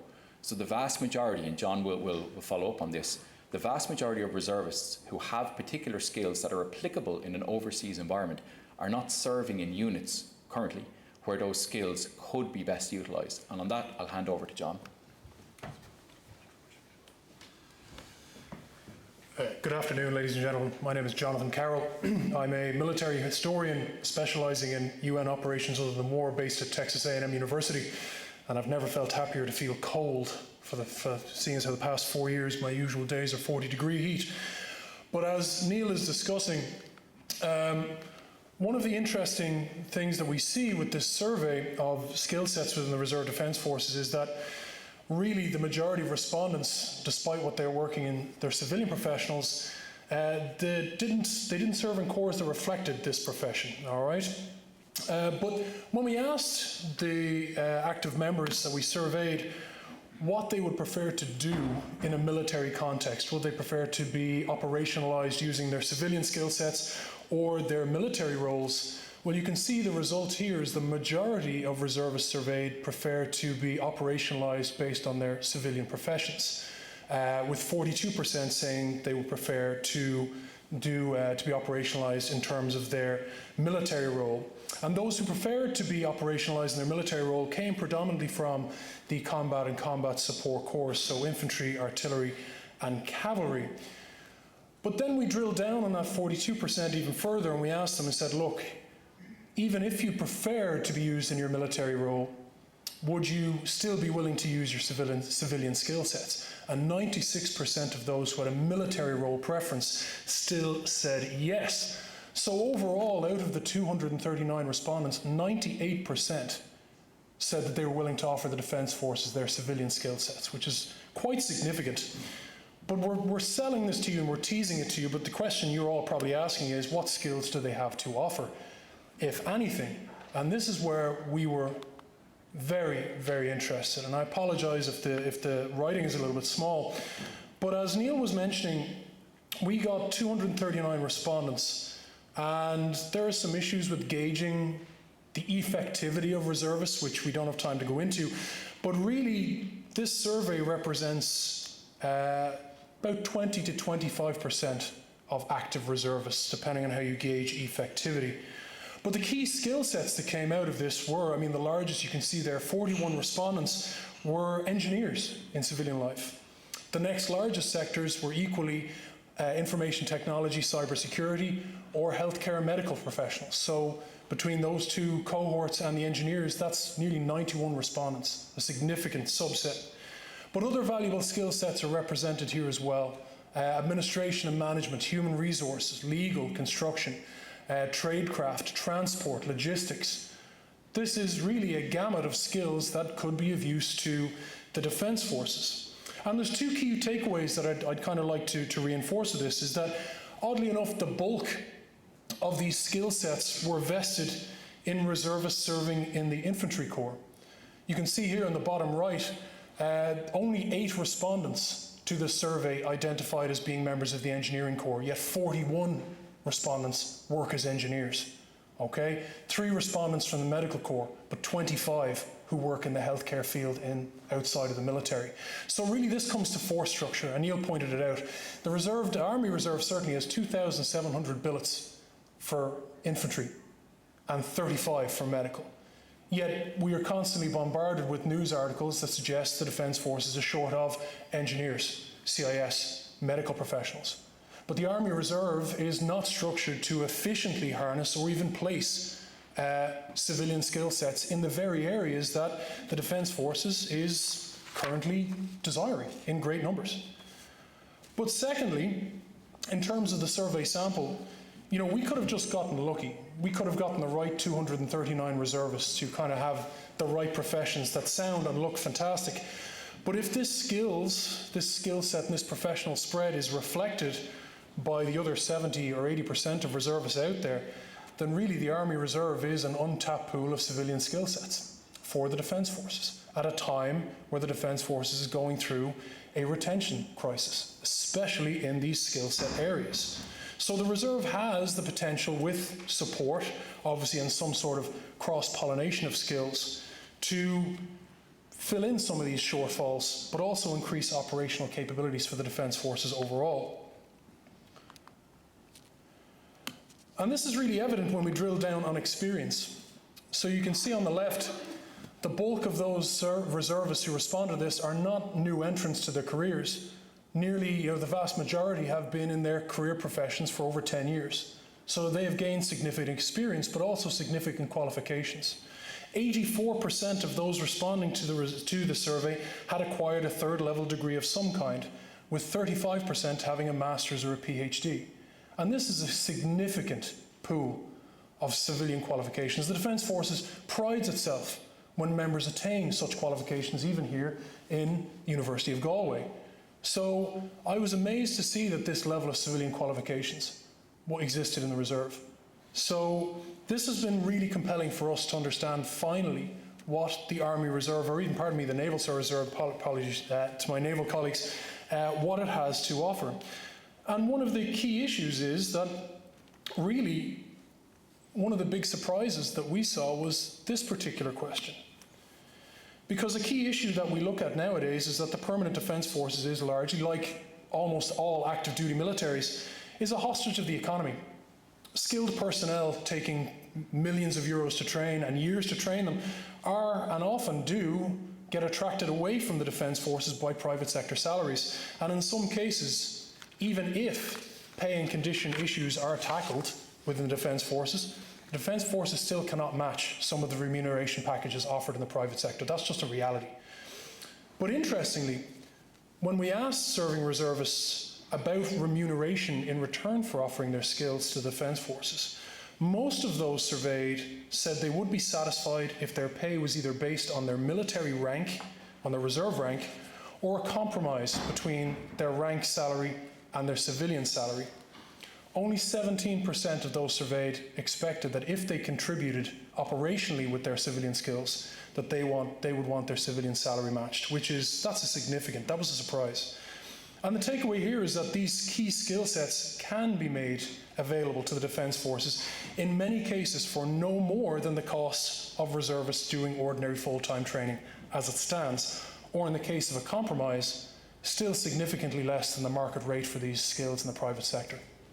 Now, I'm not saying, and this is one of the cultural issues that we discuss in our article, I'm not saying the Reserve can provide skills on the cheap. It should never be perceived as that, especially as such a perception could create a culture of competition between PDF and RDF in terms of pay and conditions, and that instead we would argue that it should be recognised that reservists are willing to contribute their skills, and that the expected return in terms of remuneration is surprisingly not unreasonable. But the survey we carried out, if we look at top level, the survey we carried out suggests that the Reserve Defence Forces has highly educated personnel with skill sets specifically valuable to the Defence Forces, and in the majority, these reservists are overwhelmingly willing to serve. And this is the good news. The flip side of this is, of course, that most reservists require some level of employment protection and some form of remuneration, which, given the current Defence Forces focus on pay and conditions, I'm sure we'd all agree are inherently reasonable expectations. But the critical issue for me, though, is this. If the survey results reflect the skilled nature of the Reserve Defences overall, then the force structure in its current infantry-dominated form is not optimised to efficiently harness or organise these reservists to maximise their ability to support the Defence Forces. And really, we're talking about continuity or change. If we're to shape the Reserve Defence Forces based on implementing the recommendations of the Commission on the Defence Forces, we need to really ask ourselves, do we want to continue viewing the Reserve Defence Forces as we always viewed it, as seemingly a kind of a weekend excursion, something different, infantry dominated? Or do we want to change our perception based on what the Reserve, what the data that shows the Reserve can actually offer to the Defence Forces going forward? So, on behalf of Neil Richardson and myself, I'd like to thank you for your time, and we would be happy for any questions you may have or discuss this issue further, and our contact details are indeed up there. I forgive you, you'll forgive me for my Twitter handle. Jonathan Carroll seemed to be taken, so this was the only way to go for it. So thank you very much, and thank you for your attention.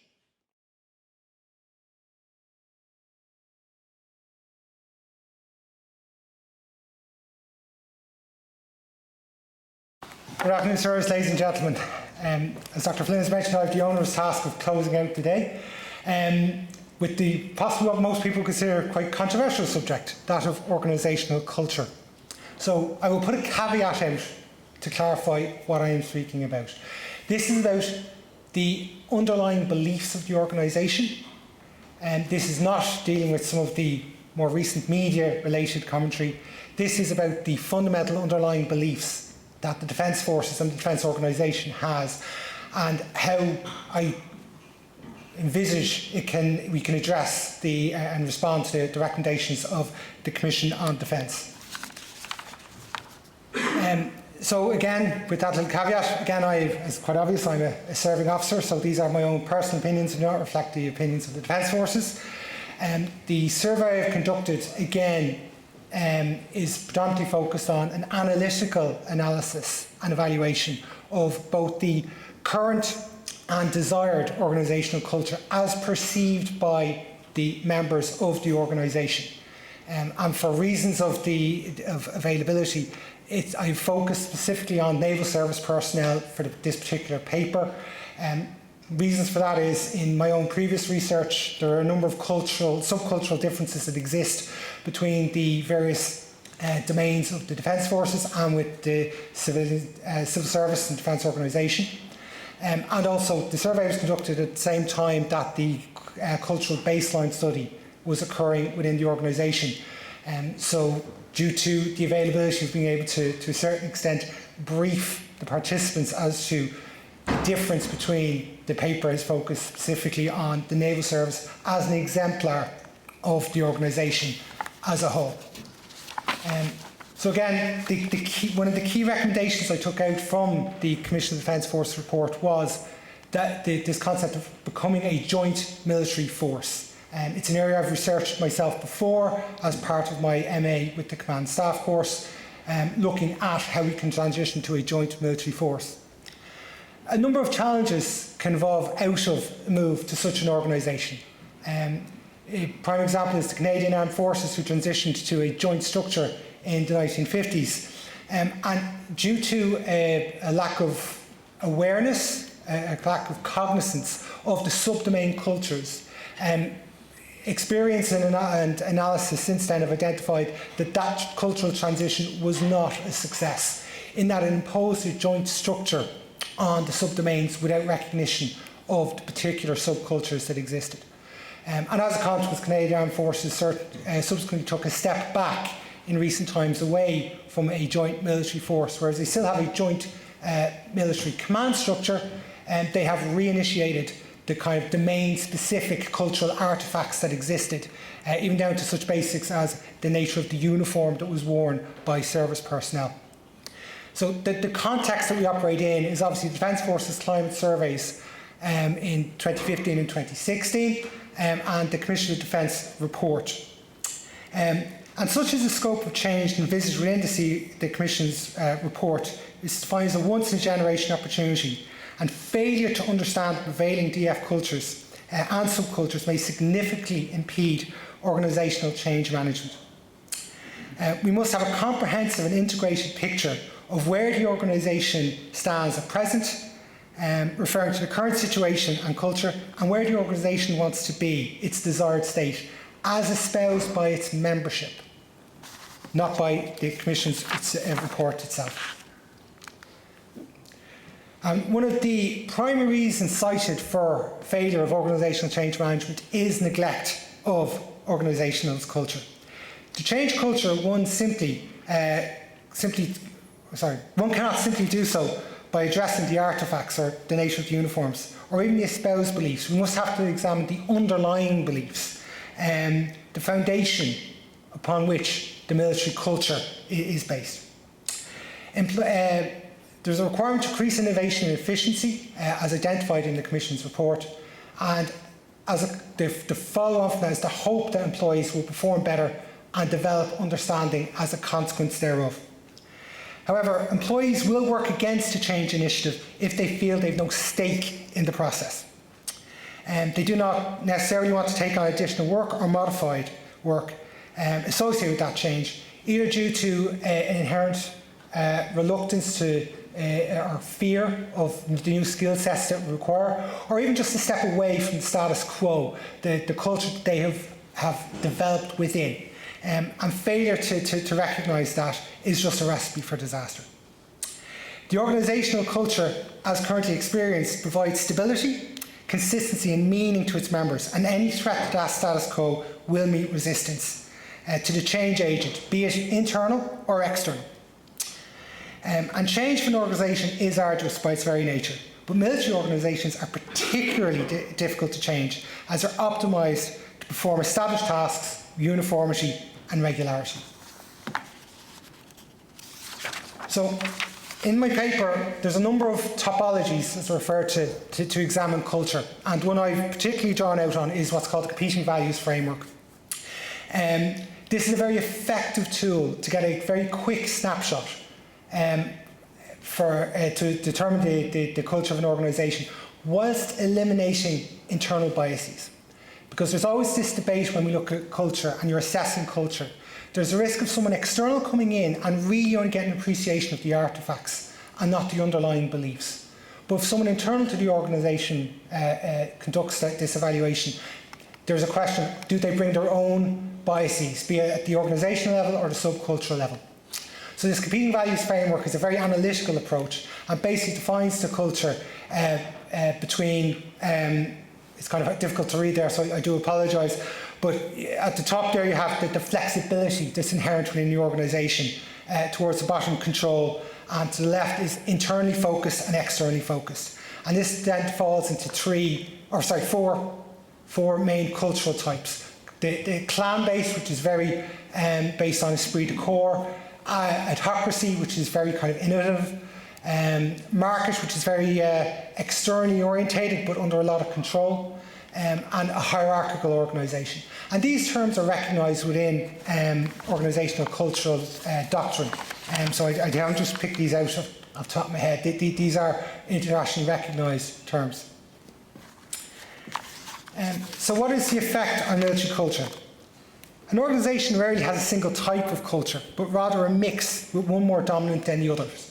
So in subsequent analysis, you'll see that the various rank structures that I've evaluated, they have elements, weighted elements of those four cultures. And many militaries can be viewed as highly competitive, exercise the concept of mission command, and hence can be argued to display a culture of adhocracy. However, to secure participant buy-in, they rather rely on the esprit de corps, or that clan type approach. Alternatively, they'll rely on the hierarchical approach. Hence, we should expect the dominant cultures to lie between hierarchy and clan.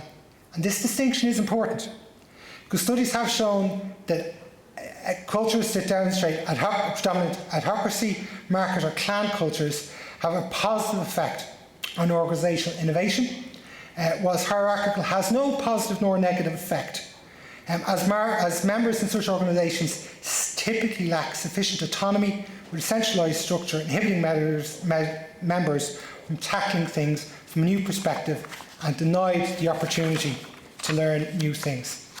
Such a culture, which is found dominant within the public sector and as a whole, is less market-focused and more concerned with receiving direction from the political sphere, thus typically being found to be more reactive rather than proactive. We will revisit this. In fact, one could argue that militaries exhibit a conservative culture, a culture of disciplined obedience in which members remain steadfast in the face of harsh conditions.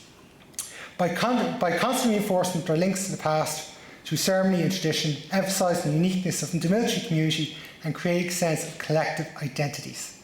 Militaries are tuned to previous success, which acts as a barrier to initiating change. A paradox of this, however, is that once a change agent gains a grasp, that very paradox ends up reinforcing the cultural change. It has been proposed that armed forces are usually seen as different to the rest of society, subject to different roles and expectations. Yet in modern times, Europe's defence sectors have moved away from this from this more traditional conservative realism and have become normalised with the commercial sector and commercial organisational culture, which now presents us an ideal opportunity to evaluate our culture and evaluate the direction we're going in. So the tool that I use in my paper is this organisational cultural assessment instrument. So it defines 6 assessment areas, the first 2 looking at the basic assumptions, 3 and 4 looking at the interaction patterns within the organisation, and the final 2 looking at the organisational direction. The study was conducted between the ranks of petty officer and warrant officer, or sergeant and sergeant major, and sub-lieutenant to commodore, or naval lieutenant to brigadier general. It was targeted trained personnel within the single military domain, i.e. naval service, as I've already explained, and it was examining the desired culture based on the briefings and discussions conducted post-Commission on Defence and the briefings on the high-level action plan. And just a quick summary, this is kind of what an example of the survey that was sent out. And the whole point is within each of these areas, so you see A, B, C, D, there were 100 marks available, and each respondent was asked to allocate those 100 marks between the various questions that were posed there. And the whole point is to get a weighted evaluation between the 4 cultures.